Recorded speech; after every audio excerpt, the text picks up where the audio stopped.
Welcome to today's American College of Healthcare Executives webinar. Thank you for joining us today. I am Latoya Carter. I'm the Content Acquisition Manager for ACHE. It is now my pleasure to introduce everyone to our speakers for today's program.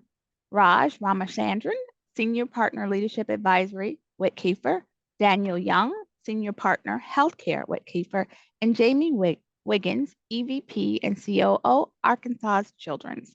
Our experts will provide a leadership lens framework for how leaders can assess their roles and succeed in them despite not being a perfect fit. And now, Raj, I'll hand things over to you to begin. Thank you, and it's a pleasure to be with everyone today. Thank you. I'm very jazzed. I am a partner with WittKieffer, focused on leadership advisory, based in Houston. In terms of just background and context, I actually studied biochemistry at Ohio State. It's my undergrad, and I spent the first decade or so of my career in consulting. I was doing work in kind of human capital technology consulting, and I completed my doctorate in education and leadership from UPenn, which is how I got in this space about 12 years ago. I'm a leadership consultant with specific expertise in leadership development, kind of top team alignment, doing executive assessment, all designed to accelerate leadership impact. I will share more context as we get into the webinar, but this topic of leadership lenses has been something near and dear to me for years, and something that I'm really excited to be able to share with you all, being able to give examples with my colleagues as well. So with that, I'm going to turn it over to Dan to introduce himself. Thanks, Raj. Super pumped to be here too. So I'm one of the senior partners in WittKieffer's healthcare practice, and I'm so grateful that Raj has joined our firm. He's really brought to light for me a lot of what we're going to dive into today. So it's really exciting content. I've been with our firm for about 8 years, and I spend 99% of my time recruiting executives to our not-for-profit integrated delivery systems, as well as medical groups, and sometimes on the payer side as well. And the other real blessing of my work is I get to interact with wonderful folks like Jamie Wiggins, who I've had the pleasure of getting to know over the last several years, and just really admire his ability to lead and the way he represents himself. And so, Jamie, I'll turn it over to you for an intro. Thanks, Dan, for that opportunity, to join today. I am Jamie Wiggins, have just at 28 years of experience in healthcare, most of that in pediatric healthcare. My original education was as a nurse, and spent the first decade of my career in several different clinical sites in either PICU, NICU, or critical care transport. Over the last 15 years, I've had several leadership positions at UCSF, Benioff Children's Hospital, Children's Minnesota, Nicholas Children's. And then before I joined Arkansas Children's 2 years ago as COO, I was the Chief Nursing Officer, Chief Clinical Officer at Children's Hospital New Orleans. So I really have worked in a spectrum of healthcare environments, from independent pediatric healthcare systems to children's hospitals within hospitals to children's hospitals that are self-leaning, as they say. So really excited to talk about leadership lenses and how we all can continue to develop our skills. And Raj, I'll pass it back over to you. Thank you, Jamie. Just to kind of cover off on the objectives, the three that are highlighted here: understanding the different lenses of leadership and how they're related and how to apply them, which we'll talk a lot about. Identifying leadership behaviors and characteristics needed, both in today and tomorrow, as you think about all the changes that are going on in the environment. And obviously providing some tips for how do you cultivate some of these skills, and how do you leverage your strengths, and then the opportunities to kind of master or overcome your development areas. So with that, next slide, please. So this is where I get to be Captain Obvious. So each of you on this webinar are well in tune with the state of our industry.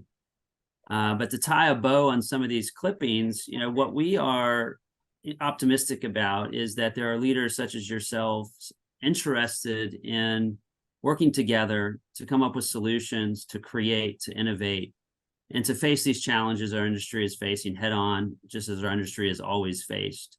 So these were just a few clippings that came to mind when I thought about how critical leadership is in helping us evolve through the changing landscape, how critical it is that we have self-examination of who we are as leaders and where we can be better, and the vulnerability to express how we've changed and where we still have opportunity to develop and grow. So just a bit about kind kind of where we're at in terms of the landscape of healthcare. Yeah, and I guess, Dan, on that point, I mean, if I think about those clippings, and this will kind of tie back in nicely, but if you think about like, what's going on in the industry, these lenses of leadership, this is based, over the research that we've done, working with clients and just seeing the challenges that they've experienced, especially at the executive level. And if we were to simplify or basically go to Google and type in the word leadership, you'd get millions of definitions and links and articles. I mean, there's a lot out there, right, on this whole topic. But from our analysis, we essentially see like 3 types of leaders emerging. And, we'll go through these in detail, but think about it as visionary, operational, and execution. And I'll share a brief definition of each of these as we go through it. But if you need any more clarification, please feel free to put things in the chat. We can discuss it over the Q&A part as well.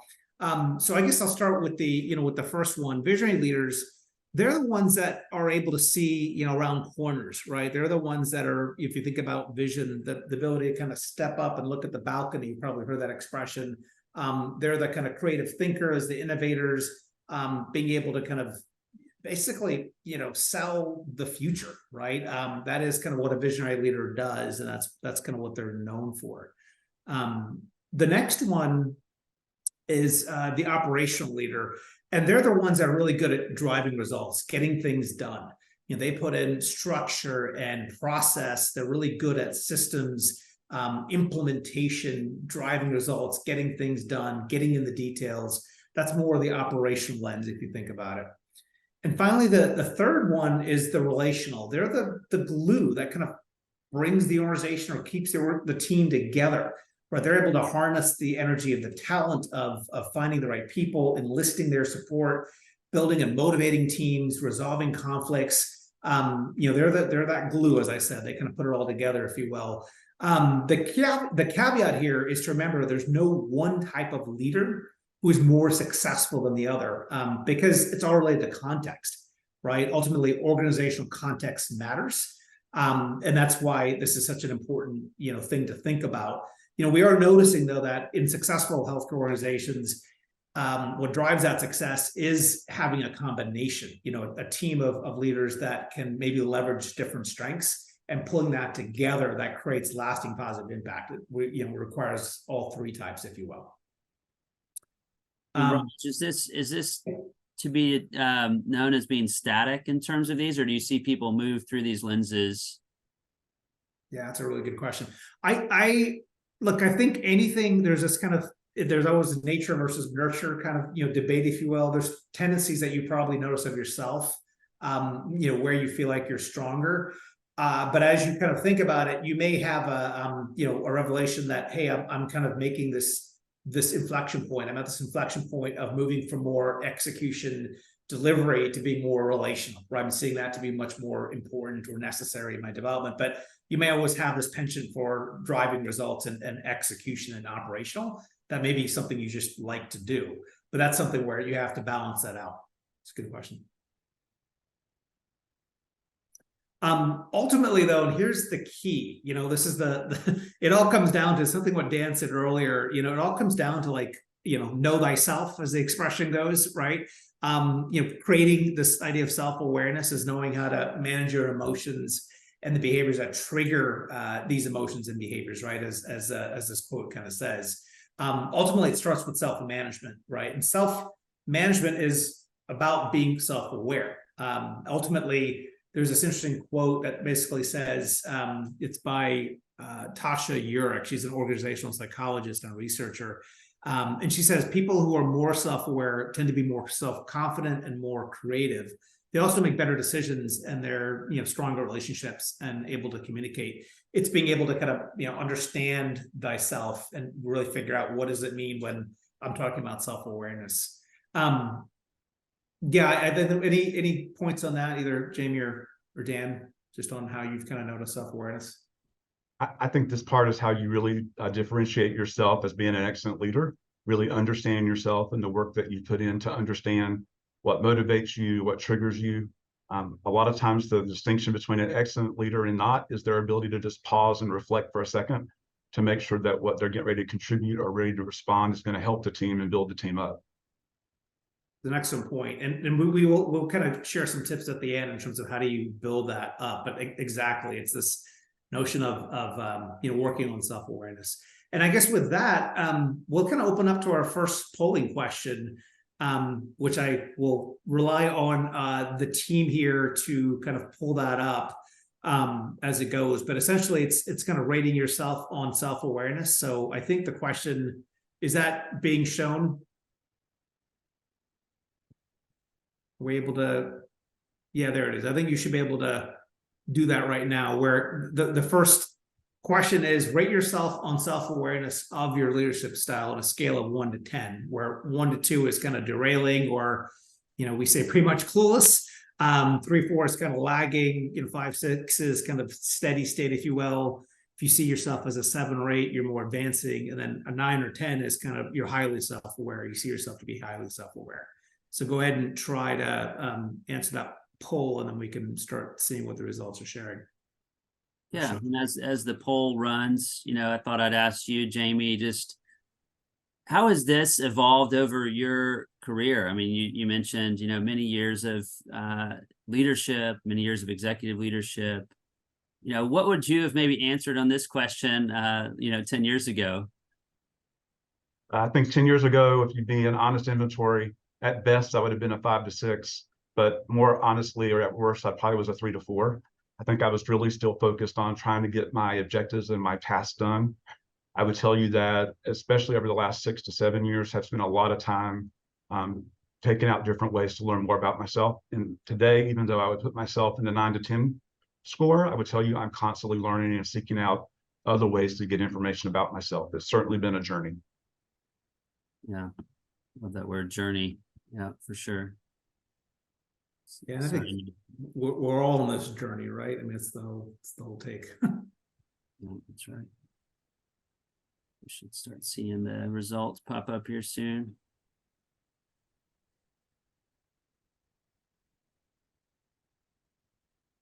Yeah, it's good. So I'm starting to look at the results, and it looks like we're seeing a lot on the advancing. So it looks like there's about 56% are saying 7 to 8 advancing. We've got the next highest is the steady, the 5 or 6, and we have about 27% there. And then you see accelerating, kind of highly self-aware people are in that 12%. So that's kind of the fourth. And then there's about maybe 4% that's kind of in that lagging 3 to 4 bucket. Obviously, they didn't let the host respond, or else you would have seen at least one in the derailing. Yeah. Is that, Raj, you've done a lot of this work. Does this surprise you, what you see here? In terms No, it's good. I mean, it's actually, that is a good, I mean, I do think, when I see people at 9 or 10, I kind of question that, because I do think it's ironic. The more we think we're self-aware, the less self-aware we really are, right? Because there's this kind of element of humility that's required in this whole journey to say, I don't know, and to ask that question. And sometimes you think of these senior leaders that they must know it all, but I find that the best ones are constantly asking that question, hey, what more do I need to learn, or what don't I know about the situation? And they tend to be in that category of kind of looking at it from that, 7, 8 versus 9, 10, if you will. Yeah. That's great. Great information. Awesome. Let's I think we can keep moving. Yeah. So we've been thinking about this in terms of these lenses, and we've kind of pulled together something we affectionately call the Leadership Impact Framework, LIF for a good consulting acronym, if you will. But in terms of applying these lenses, we kind of see these 4 playing together, if you will. If you think about that visionary lens, we call it the scope, the ability to zoom out, if you will. And that operational lens is the microscope, the ability to zoom in and kind of really drive results. And the relational lens is the stethoscope, right? So if you could think of it as a combination of telescope, microscope, and stethoscope, along with this idea of the interscope, right? That self-management really being the key of all of it. That's just a framing that we've used, and that's to hold, especially obviously with our healthcare clients. It seems to resonate. And I don't know, Jamie or Dan, when you kind of first saw that, did you think about those lenses in that context, and did you see these four playing out for you, or what did you make of kind of using that metaphor of this, if you will? Certainly, as a clinician and somebody who works in healthcare, I really was struck by the telescope, stethoscope, endoscope. I think the link to self-management is really key, because I think and in under self-management is also self-knowledge and knowing Yes. how you motivate people, how people motivate you. So it really does speak to me, and I think it gives a great framework to talk about not only individual development, but team development. Exactly. That's great. All right, so here we are, poll question number 2. Love these polls, get some great data. So the question is here on the screen, and which leadership impact is most important in your organization today? And while the respondents click the buttons here, Jamie, I might ask you that question. I don't think it'll surprise you that the chief operating officer may say operational at this particular point in time. I think everybody in healthcare knows that we're in really challenging times. We've seen lots of challenges on the labor side, on the supply side, on the payer side. And so I think what we call operational fundamentals, we're having to really make sure that we are enhancing our approach and making sure that we're being responsive to our environment on a day-to-day basis. So while certainly they are all important, operational is top of mind for me. Yeah, and I didn't prep you for this question, but it was one that came to mind, Jamie. And would this answer have been different for you when you were the C&E at Children's in New Orleans? At that point in time, I would say yes. I would think we were really working towards changing the vision for the nursing division and really trying to put some infrastructure and drive change. So certainly there was a lot of operational components during my tenure there, but certainly we were working on the vision and kind of how can we get in front of our nursing profession and kind of be a leader in the market. Yeah. And I think that's why context matters so much, right? Because it's to say there's just one type that really is contextual to what's going on in the system or the environment. Yeah. Yeah, and that's, to double click right there, Raj, and I think, some of this has been altered since COVID. I hate to be the guy that keeps talking about the pandemic, but I did think it put us into an operational tailspin, right? Where the focus has to be on operations, and I'll lump finances into that, or, financial optimization and efficiency. And I think that's just what a lot of us have been talking about. And, Jamie, you live it every day, but it's, how do you straddle that balance of operational effectiveness with being able to see in the future as well, because we've got to be future focused to find some solutions. I'm looking at the poll results. It's interesting, right? It says, operational is kind of 47% and relational is 27. So that's kind of number 2. And then visionary is kind of 21. We've got 5% saying self-management, which is interesting. But like, to your point that both of you just made, right now, we're still kind of call it the COVID effect. We're still very much, operationally driven, but we're noticing as you come back to work and this whole debate about hybrid and how we are coming together, relational is really taking a stronger hold, right? So I definitely agree with the way these are kind of lining up, is that, post-COVID, operational still goes, but relationship, matters, and how do you kind of build that stethoscope connection and living with compassion and caring, that is an important aspect to any of this. So it's good to see that is what's showing up. Yeah, I think, and just to link back, I saw the question that Paul Hogan posted. I think you're right. People who are advancing and continuing to grow in their leadership are probably practicing self-management and have probably been on that journey for a little while. So I know we'll get to questions later, but it probably does speak to what he was trying to say. And that is, as leaders are progressing and advancing, they've probably done a lot of the self-management work. So they're probably still working on it, but it's not their key focus right now. There's some great questions coming in, and we'll try to field those both now and also in the Q&A. So thank you, and keep them coming. But I think for time, we can move on to the third poll question. And So this is, looking in the future. So taking that same framework, those lenses, which one do you think will be most important for your organization in the future? And Jamie, maybe we can extend our conversation there as you think about Arkansas Children's, and as you guys are making some operational improvements and have been, along with the great team you have there. What's the future look like in terms of focus? Yeah, and I would say for here right now, we are visionary. We're really trying to understand 10, 15, 20 years out, how can we meet our mission for the kids of Arkansas and our region? And so a lot of work of thinking about what are we challenged with today? How are we going to advance that? But also, where is healthcare moving? So how can we plan for the future, even though we do know a large part of our organization is rooted in making sure we have operational effectiveness. We are definitely having to look into the future, payer reform, all the things that all healthcare organizations are facing right now. And Jamie, as you say that, it's triggering another thought around these lenses that I've seen. So people have asked me, like, looking at organizations, how do you know what is really driving? Are they operational, relational, or visionary?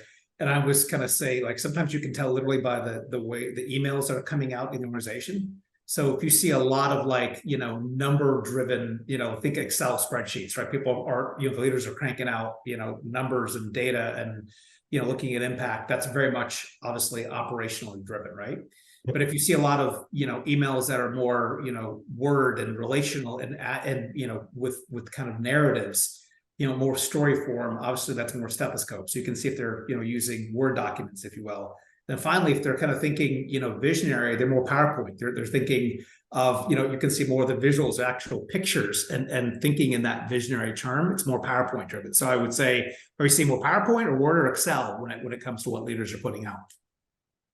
I think that's a really great point. I also think the relational piece, as we grow as leaders, you can't do it alone. It's a team sport. And so figuring out how you nurture relationships, I think, goes hand in hand in how you're moving forward. Yeah, I looking at the results here, and guess I'm not surprised. I mean, I think a lot of organizations that I have the privilege to work with across the country are really focused on what Jamie was talking about. It's, hey, we've been in the trenches. We're not necessarily just going to jump right out of the trenches, but we've got to think about the future, and we've got to think about how that future aligns with our mission. And they're not mutually exclusive, right, Raj? I mean, these all have to sort of play hand in hand. But I think that it's representative of, over half of our organizations are thinking. And my guess is the other half are really still very buried in some pretty significant operational issues, which I've got, empathy for across the country. Yeah, it's good. It's actually lines up. Makes sense. Yep.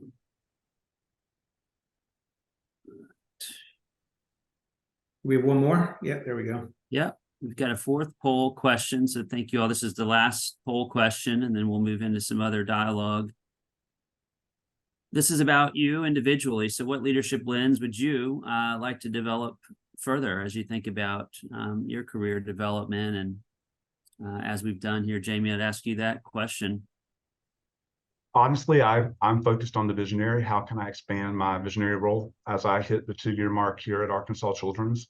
I think I've had some really great operational skills developed over time.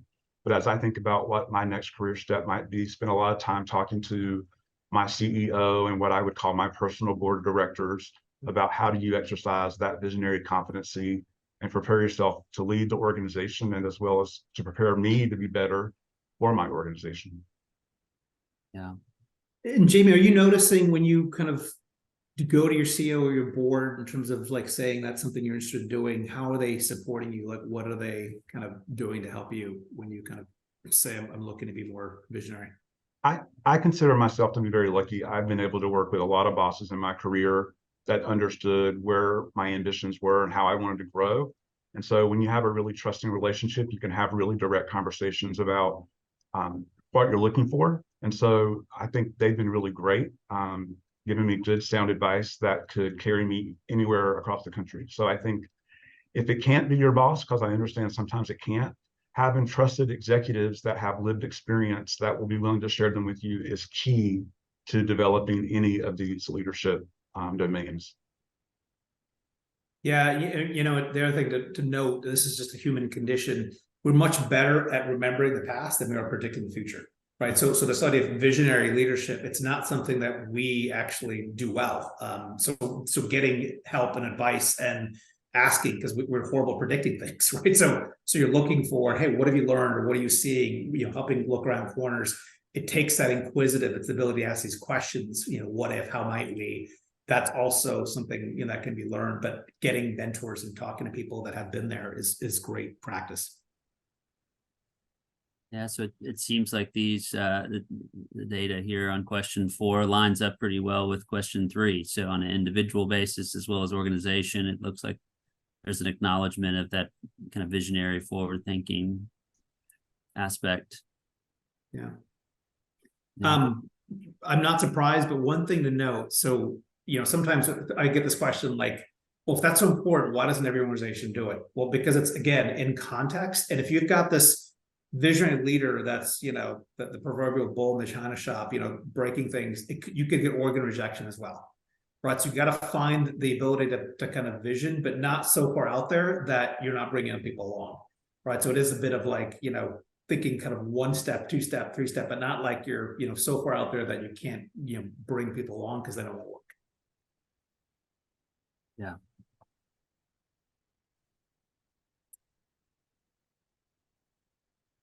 So get into the discussion section, right, Raj? Yeah, I think that's where we can go. So I guess on that point, I mean, there's a bunch kind of coming in on the chat. What's the best way? Do we want to kind of address it this way, or what do you guys think? Yeah, I think we should definitely go through the chat questions here, and we just go in chronological order here. So Amanda Kennedy asks, I'm not an executive, but when organizations look for these and their new applicants, what is the strongest or best type of leader? So Jamie, I'll kick it to you in a second. I'll say from my standpoint as the recruiter here, I'm looking for candidates that meet whatever that job's needs are, right? And to Raj's point, that is nuanced, as you've seen in this data. Sometimes it is a candidate that brings to bear deep operational rigor. Sometimes it's a candidate who has stronger relational aspects.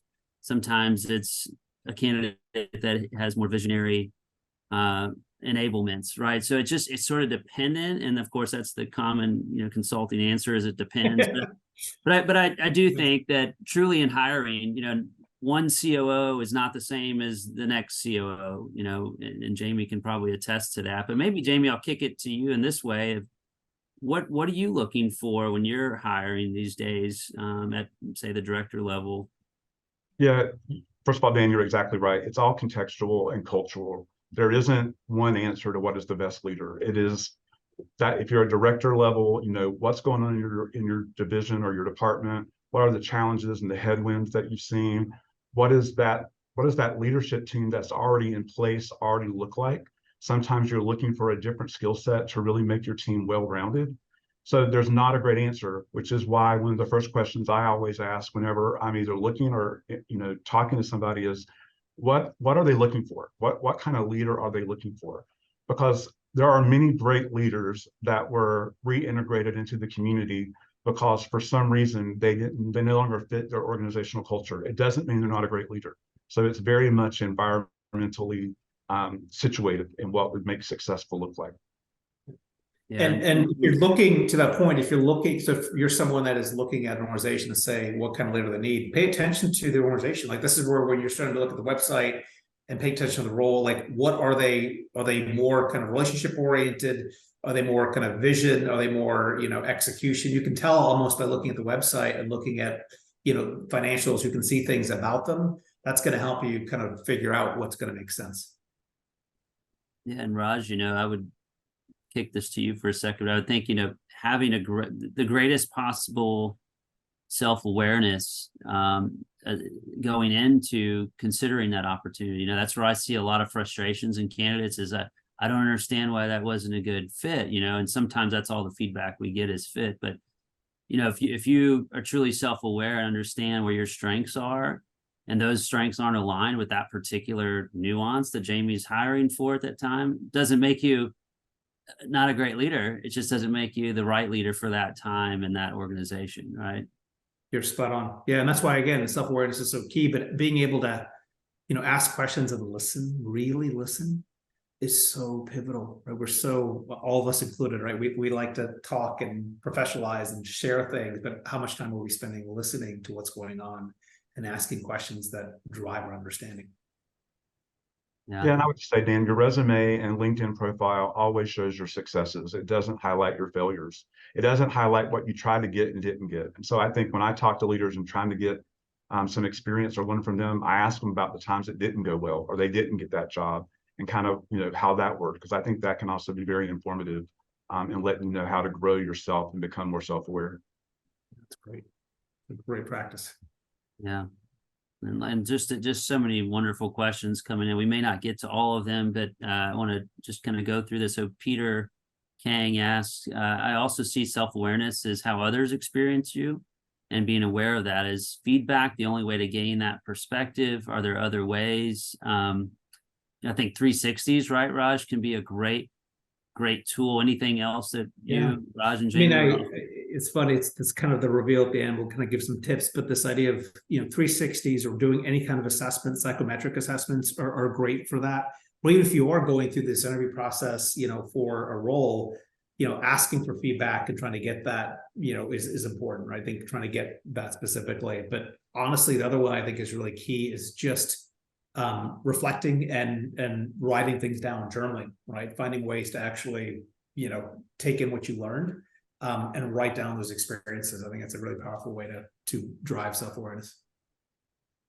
Yeah, Peter, I think in group, what I would add is that a 360 that is structured well is very helpful, meaning you'll see what your boss would rate you, what your peer group rates you, what colleagues rate. Like, you can separate it in groups so that you can see how different groups experience you. That was very helpful for me my first year as a CNO. I initiated a 360 on my own. And, with my physician colleagues, I got some feedback that I wasn't very visionary, which would not have been and wasn't what the other constituent groups had to say about me. So it really allowed me to engage with my physician colleagues in a much different way so that I could bring to them what I was bringing to nursing at my previous organization. So you really get a lot of good information from a well-constructed 360. Amazing. Jamie, did you seek out people that might have not been the most agreeable to you? Like, did you try to find Absolutely variants? Always want the folks that may have had adjectives as challenging or difficult, or if your interactions require a lot of effort than most other interactions, I always make sure that I include them in that grouping, because those may or may not be the people that would feel comfortable enough to come to your office and say, in this meeting, when you did this really, I didn't appreciate that. But if you give people an opportunity in a 360 to give you that feedback, it is very valuable. And so don't just pick the people that are going to give you the positive 5s, because it's not about getting a 5. It's about getting information that you can glean and develop yourself from. That's great. All right, there's so many good questions to choose from here. Thank you all so much. Let's see. Someone asked if the recording will be sent. I think the recording will be sent to everybody, right? We'll have access to this webinar, so that should be good. What impacts, Edner Deed asked this question, what impacts do you think the future workforce will have on the different leadership styles, considering commitment and loyalty to organizations? Anybody have a take on that? Yeah, I guess, making sure I understand the question, but I guess my sense is, obviously, if you think about generational, there's an idea of like, Gen X versus millennials. You could think about what's going. I think what is interesting to note is COVID was like, that disrupted everyone at the same time, right? We've never had that where at the exact same time, all of us kind of went through it together. So I think there's this kind of effect on the reverse that we honestly don't know what's going to really shake out in the back end. But ultimately, I think, creating that self-awareness and being, focused on self-management, understand that first, then to realize, what the organization needs is going to be really beneficial. Because if you just go in saying, I'm trying to be visionary, but I'm an organization that's very operational, you're going to get stuck and you're going to hit those headwinds. Versus what can I do now to really focus on what is needed in the organization, and then build up those skills that I'm striving for as I work through other opportunities. Yeah.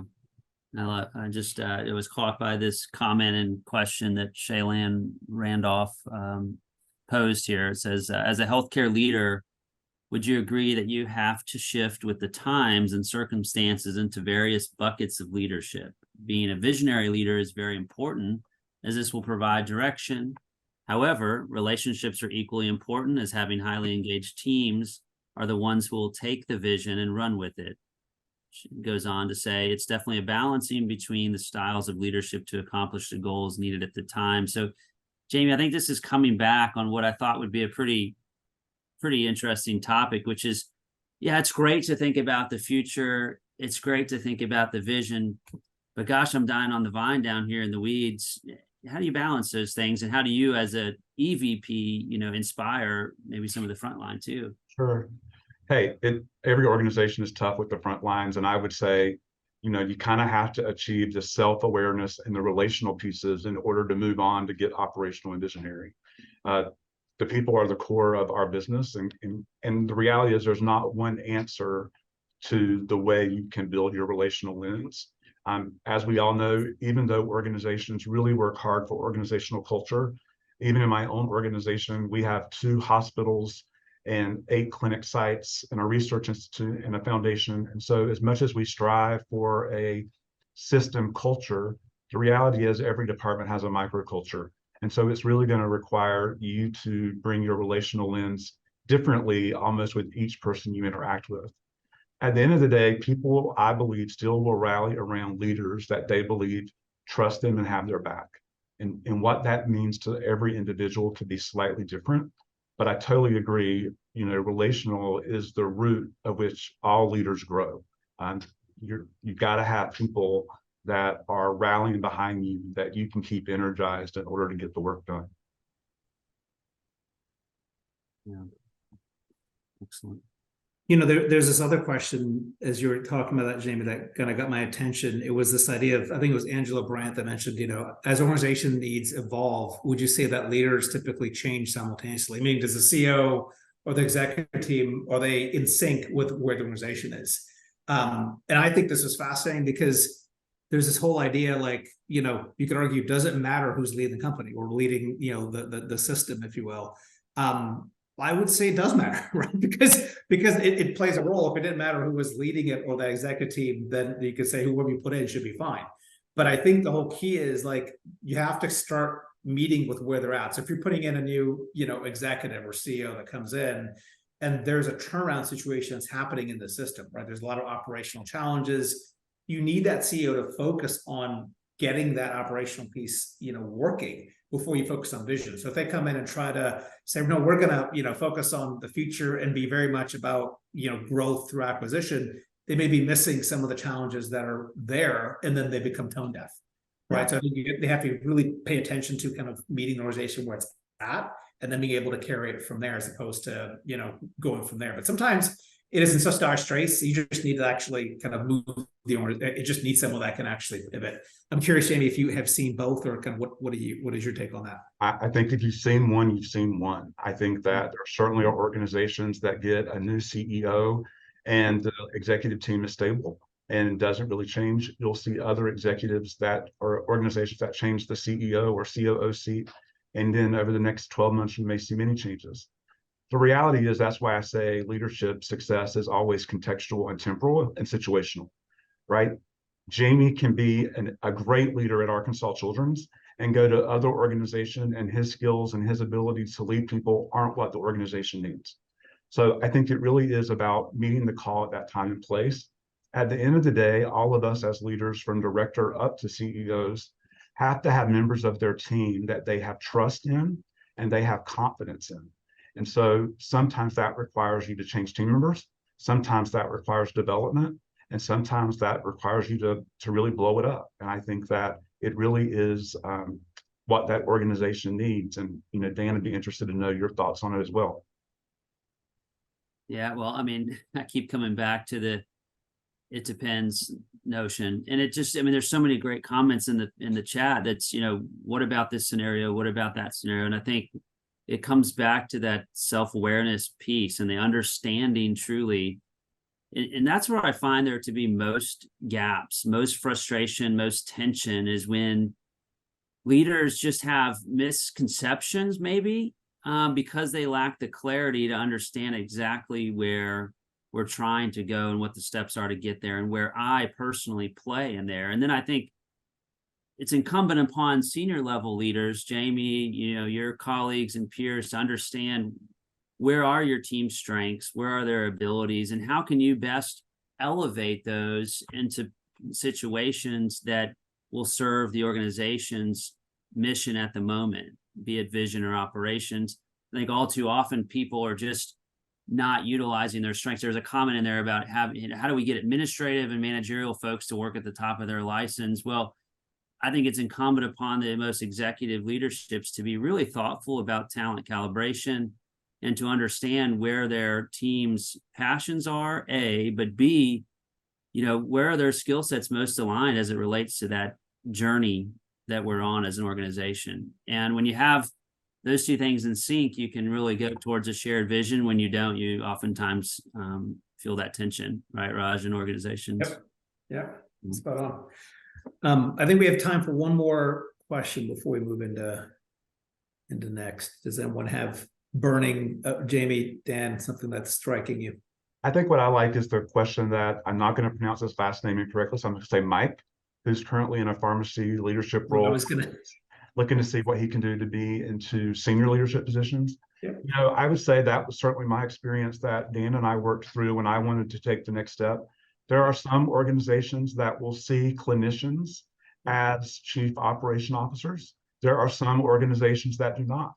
What I would say and what I had to do with my nursing lens to become a COO, and what I would recommend for you as well, is to talk about how your team leadership achieved accomplishments. So it's not about your 403B savings. It's not about your supply chain work. It really is about how did you lead the team to be successful? It's what were you able to do to overcome barriers? How have you reached across the aisle and partnered with other members of the team? Our email addresses will be provided at the end of the presentation, and we would certainly welcome to have answer questions if you want to reach out to us. But there certainly is a pathway to take a clinician role into COO. But it's also find the right organization that sees the value of the clinician for that role. It's not right or wrong, it's just different. That's a great answer. Yeah, I was just going to add that that's, look for your transferable skills, right? So when you're looking for that chief operating officer role, pay attention to what is in that job description. I mean, we design these things and they're very thoughtful in terms of the descriptions that are put out there. They're not just randomly thrown out there, and see where you match and where the gaps are. Right, like say, hey, I can do this because, and here are the examples of me as a team member or me showing, organizational performance, those kind of things. That's going to matter when you're able to kind of really show examples of what the need is based on, those job profiles. Yeah, well said. Well said.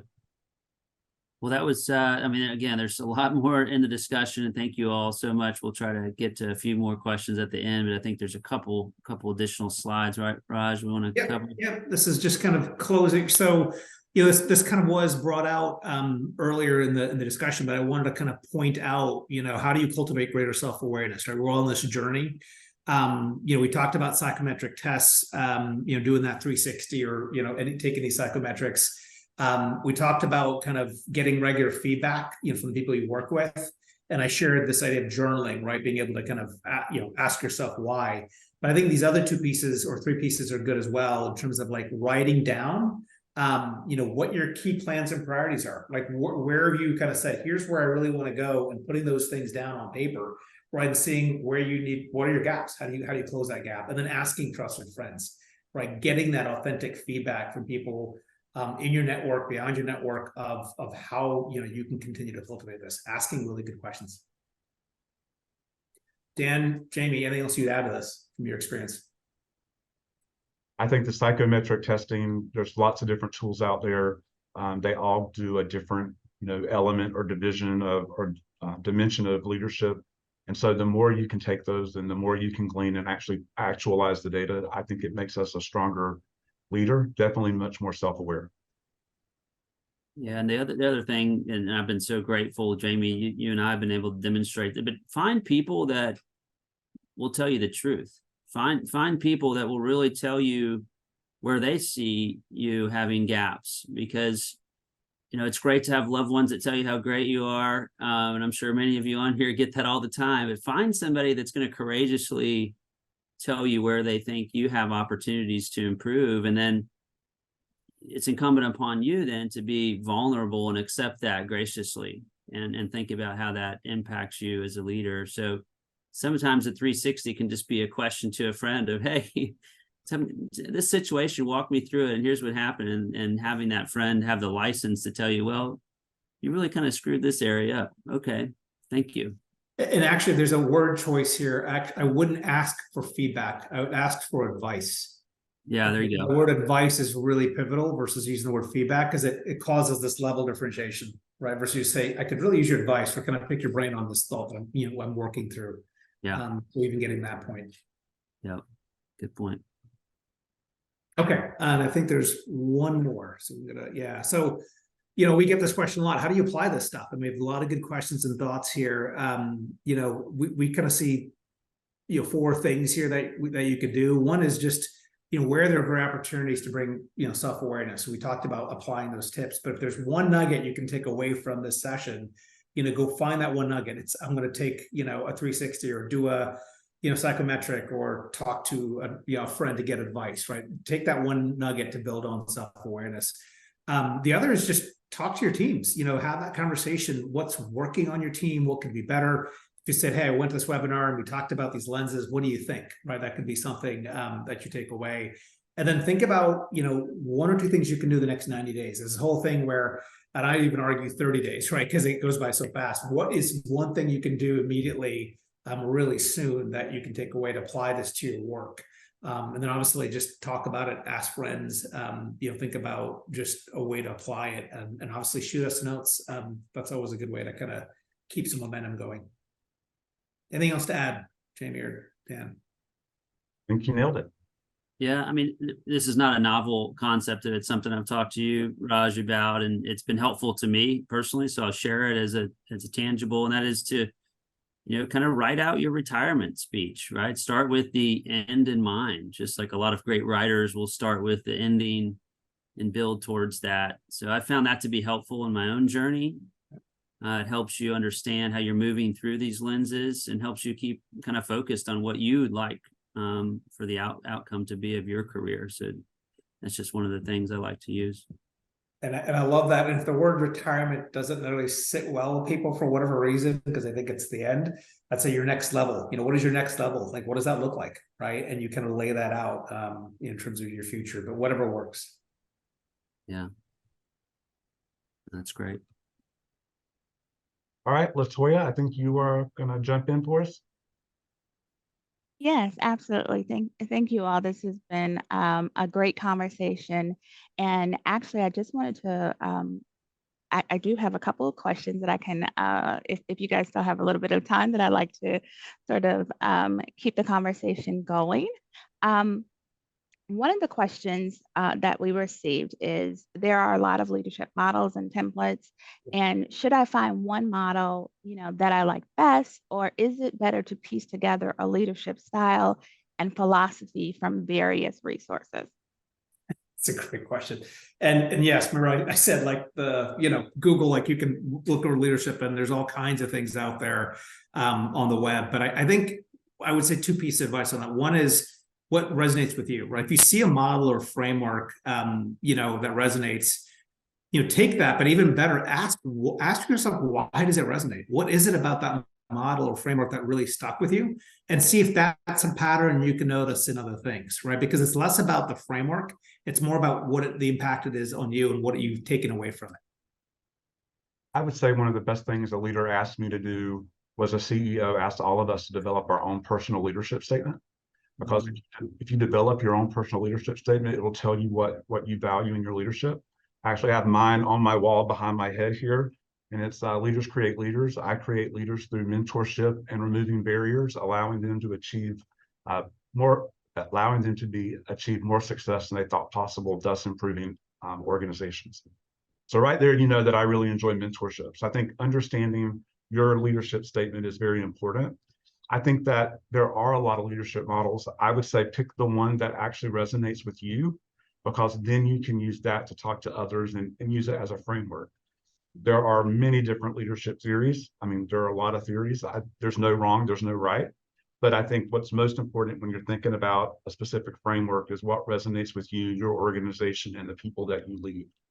Dan, thoughts? I think you guys said it very well, so I'll leave it there. Thank you. Perfect. And I think we have time for one last question. And this question is really about career coaches. And so the question is, how do you feel about career coaches? And is that a way to develop the self-awareness we've been talking about and other skills? And how much should an individual rely on mentors to help with developing leadership skills? Great question. I'll jump in, because it really, Okay. it piggybacks, Raj, of what you're saying with the, can I pick your brain? Can I get advice? It means a lot. I think coaching and advice means a lot. And whether it's a defined, formalized relationship or just, I think Jamie would agree, you know, having multiple advisors and multiple mentors. And on the flip side of that, being a mentor, you learn so much by being the mentor, oftentimes more so than you do by being the mentee. So whether you call it a formalized career coach, if you will, I think surround yourself with so many people that can give you various advice, that are going to be honest and genuine with you. And again, giving them the license and the vulnerability to accept that and being gracious with it. Would be my advice, is that, you know, Raj, I think that you would fit into this bucket, but it's sort of this ongoing, lifelong coaching, advising, learning, which is what will probably propel you into greater self-awareness. Yeah, I mean, Dan, I think you hit it, but it's interesting because I get this question, you know, like, okay, mentor, coach, you know, what's the difference? Like all this, there's a lot of different help out there. What's the difference? And I think this is specific to what I've noticed. A mentor is someone that gives you, like, I call them, they're pointing the flashlight. They're telling you that, Dan, you need to work on this. Like, this is a specific thing that I noticed, you know, so you're going to your mentor for that specific thing. What a coach is doing is giving you a mirror. They're saying, hey, here's how you're showing. Here's your reflection. What do you think? Right. But you're getting that reflection because they're giving you a mirror versus a flashlight. Right. So I think just knowing who to go to for what, and they serve different purposes.